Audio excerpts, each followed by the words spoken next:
Hi guys, आज हम पढ़ेंगे क्लास 4 एनसीईआरटी ईवीएस बुक का चैप्टर चेंजिंग टाइम्स का पार्ट 2। उससे पहले अगर आप पार्ट 1 देखना चाहते हैं इस वीडियो का तो आप डिस्क्रिप्शन से लिंक चेक कर सकते हैं। My 2 sons and a daughter were born in that house. So अब चेतन दास लिख रहे हैं कि जो मेरे 2 बेटे और एक बेटी ने उस घर में जन्म लिया। टाइम पास, समय बीता। The children completed their studies और बच्चों ने उनकी पढ़ाई पूरी कर ली।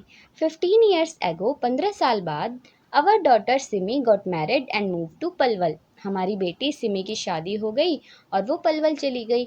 When Raju was to get married, जब राजू की शादी होने वाली थी, we felt that we should get the house ready for the new bride. हमने सोचा, हमें लगा कि जो हमारा घर है हमें उसे तैयार करना चाहिए नई दुल्हन के लिए। By then everyone was using big bricks और तब से जो लोग थे वो पकी हुई ईंटों का इस्तेमाल करते थे। वी ऑल्सो यूज दैम, हमने भी उनका इस्तेमाल किया।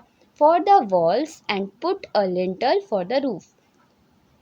We used marble chips and cement for a strong and fancy floor और हमने मार्बल और सीमेंट का इस्तेमाल किया एक मजबूत और फैंसी यानी सुंदर फ्लोर के लिए। In the toilet we put pipes to take away the waste और हमने टॉयलेट में पाइप्स को लगवाया ताकि जो वेस्ट है वो बाहर जा सके। द किचन वॉज मेड बिगर और जो किचन थी वो बड़ी बनवाई गई। Now Raju's wife does not use the clay चूल्हा, she stand while cooking on the gas stove। अब जो राजू की पत्नी है उसे क्ले चूल्हा मतलब मिट्टी के चूल्हे पर खाना बनाने की ज़रूरत नहीं है। वो खाना बनाते समय गैस स्टोव के पास खड़ी रहेगी। नेक्स्ट क्या है? Seeing new things. My younger son Montu moved to Delhi when he got job there। और जो मेरा छोटा बेटा था मोंटू वो दिल्ली शिफ्ट हो गया जब उसको वहाँ जॉब मिल गई। Now he stays there with his family, अब वो वहाँ अपने परिवार के साथ रहता है।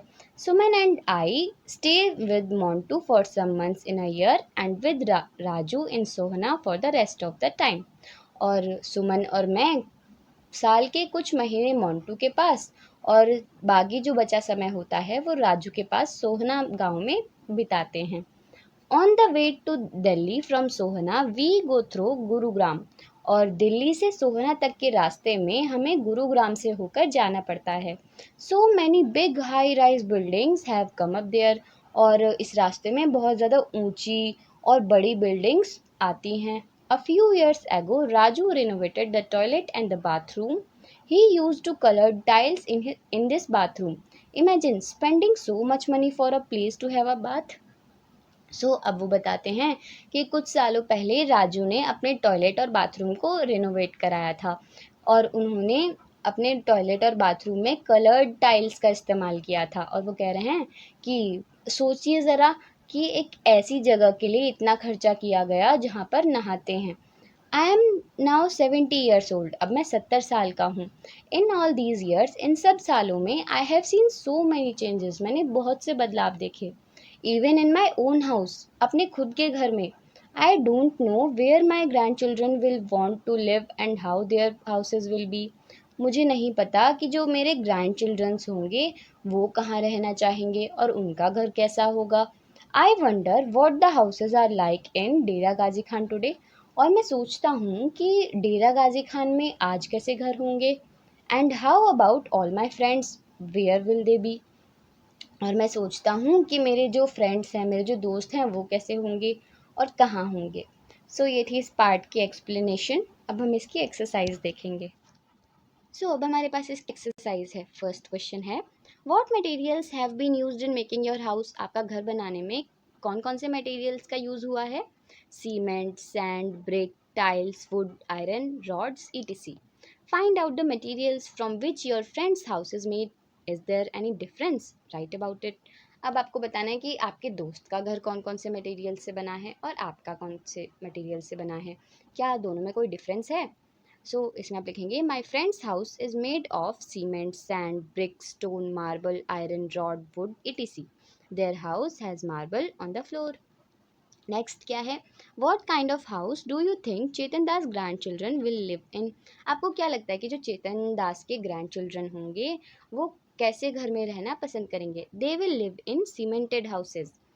नेक्स्ट है, where would you like to live when you grow up? What kind of house would you like? जब आप बड़े हो जाएंगे तो आप किस तरह के घर में रहना पसंद करेंगे? इसमें आप लिखेंगे I would like to live in my own native place. I would like to live in pucca house. Next है you had written about the things that your grand parents house was made of. Have some of those materials been used in your house? Name them. आपने उन चीज़ों के बारे में लिखा जो आपके ग्रैंड पेरेंट्स के घर बनाने में इस्तेमाल हुई थी। क्या आपके घर में भी उन चीज़ों का इस्तेमाल हुआ है?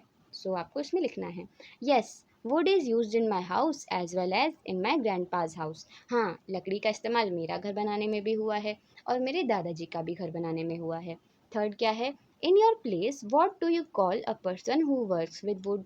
आप अपनी जगह में क्या बुलाते हैं उस इंसान को जो कि लकड़ी का काम करता है? Carpenter. Now look at the picture and fill in the table. What kind of work are different people doing? What tools are there using? अब आपको बताना है कि इस पिक्चर में जो कुछ लोग दिए हुए हैं वो जो काम कर रहे हैं उसके बारे में आपको जानकारी देनी है। आप ये टेबल फिल कर सकते हैं।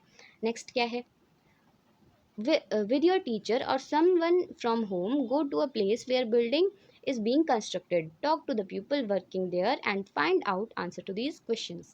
आपको अपने टीचर या घर के किसी सदस्य के साथ किसी ऐसी जगह जाना है जहाँ पर कोई बिल्डिंग बन रही हो और लोगों से बात कर कर इन क्वेश्चंस के आंसर देने हैं।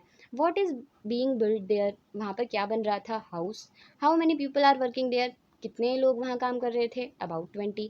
What kind of work are they doing? Some people are mixing sand and cement. कुछ लोग मिट्टी और सीमेंट को मिला रहे थे। Some are carrying the mixture and passing to another person. और कुछ लोग उस मिक्सचर को पास कर रहे थे दूसरे को। One person is placing bricks with the help of the mixture and another one is cutting wood to make window frames etc. और एक जो आदमी था वो ब्रिक्स को लगा रहा था वॉल्स बनाने के लिए और दूसरा लकड़ी को काट रहा था और विंडोज़ वगैरह बना रहा था। What kind of tools they are using? और किस तरह के टूल्स वो इस्तेमाल कर रहे थे? They are using axe, drill, कोरी, spade, etc. How many man and women are there? कितने मैन और वुमेन वहाँ पर थे? There are about 11 women and 9 man. Are any children working there? What are they doing?